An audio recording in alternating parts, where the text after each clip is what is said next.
चटकदार बाय मोहिनीमध्ये आपले सर्वांचे स्वागत आहे। आज आपण उपवासाची जाळीदार झटपट होणारी आंबोळी बनवलेली आहे आणि त्याबरोबर भन्नाट अशी चटणीही बनवलेली आहे। तर उपवासाला तुम्ही ही आंबोळी आवश्यक करून बघा, खूप छान लागते। तर अशाच नवनवीन आणि चटकदार रेसिपी पाहण्यासाठी चटकदार बाय मोहिनीला सबस्क्राइब करायचं आहे आणि बेल आयकॉनवर क्लिक करायचं आहे, म्हणजे नवनवीन व्हिडिओज हे तुमच्यापर्यंत पोहोचू शकतील। चला मग तर आपण वेळ न घालवता आंबोळ्या बनवायला सुरुवात करू। या ठिकाणी आपण 1 वाटी साबुदाणा घेतलेला आहे। साबुदाणा मिक्सर मध्ये अगदी छान बारीक करून घ्यायचा आहे।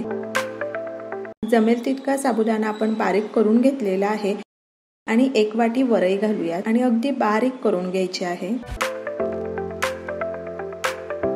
साबुदाणा आणि वरई अगदी छान बारीक झालेली आहे। एका पातेल्यामध्ये काढून घेऊ आणि राहिलेली 2 वाटी वरई आहे तीही अशीच बारीक करून घ्यायची आहे। म्हणजे आपण 1 वाटी साबुदाणा घेतलेला आहे आणि 3 वाटी वरई घेतलेली आहे। तर वरई अगदी व्यवस्थित बारीक झालेली आहे। त्यामध्ये चवीनुसार मीठ घालायचं आहे आणि 2 लिंबू घालायचे आहेत। लिंबाऐवजी दहीही वापरू शकता। तर पिठाला आंबटपणा येण्याकरता आपण ह्यामध्ये लिंबूचा वापर केलेला आहे।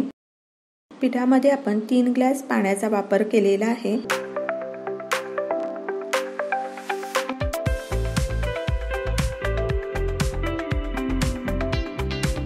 पीठ आपण 15 ते 20 मिनिटांकरता झाकून ठेवणार आहोत आणि तोपर्यंत चटणी बनवून घेऊ।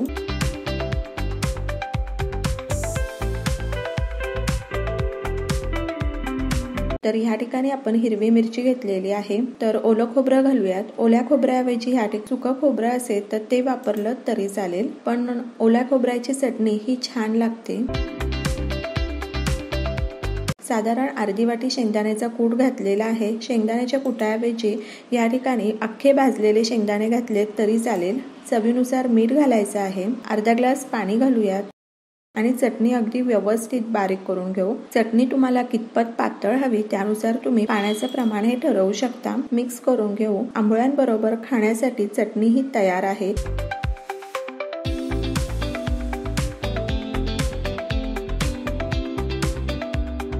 15 मिनिट झालेले आहेत। पीठ अगदी छान भिजलं गेलेलं आहे। एकदा वर खाली करून घेऊ। जर पीठ तुम्हाला घट्ट वाटत असेल तर त्यामध्ये तुम्ही पाणी घालू शकता। या ठिकाणी तुम्ही पिठाची कन्सिस्टन्सी पाहू शकता। आपल्याला पीठ हे अशा प्रकारे पातळच हवं आणि आंबोळ्यांना मस्त जाळी पडण्याकरता या ठिकाणी आपण पाऊण चमचा इनो फ्रूट सॉल्ट वापरलेला आहे। इनोऐवजी या ठिकाणी तुम्ही सोड्याचा वापर देखील करू शकता। मिक्स करून घेऊ आणि तवाही गरम झालेला आहे, त्यावर तेल सोडूयात। तर 1 वाटी पीठ घालायचं आहे। आंबोळ्या बनवण्याकरता पीठ अगदी पाण्यासारखं करून घ्यायचं आहे, तरच आंबोळ्या ह्या क्रिस्पी होतात। एकदा तवा गरम झाला, मध्यम आचेवर आपण आंबोळ्या छान भाजून घेतल्या तर त्या क्रिस्पी लागणार आहे। मोठ्या आचेवर फक्त त्या लाल होतील, पण त्या तितक्याशा क्रिस्पी लागणार नाही। तर या ठिकाणी तुम्ही पाहू शकता आंबोळी छान भाजून झालेली आहे। तुम्ही अशाही आंबोळ्या सर्व करू शकता, पण मी दोन्ही साइडनी त्या भाजून घेणार आहे। तुम्ही पाहू शकता आंबोळ्यांना जाळी पण किती छान पडलेली आहे। तर अशाच प्रकारे आपण सर्व आंबोळ्या करून घेणार आहोत।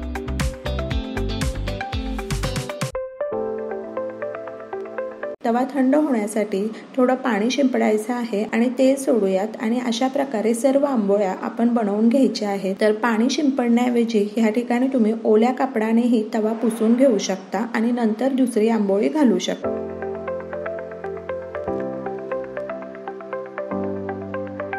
अशा प्रकारे आपण सर्व आंबोळ्या मध्यम आचेवर छान कुरकुरीत त्यांना लालसर कलर येईपर्यंत भाजून घेतलेल्या आहेत। त्यामुळे आंबोळ्या अप्रतिम झालेल्या आहेत। तर अशाच नवनवीन आणि चटकदार रेसिपी पाहण्यासाठी चटकदार बाय मोहिनीला सबस्क्राइब करायचं आहे आणि बेल आयकॉनवर क्लिक करायचं आहे, म्हणजे नवनवीन व्हिडिओज हे तुमच्यापर्यंत पोहोचू शकतील।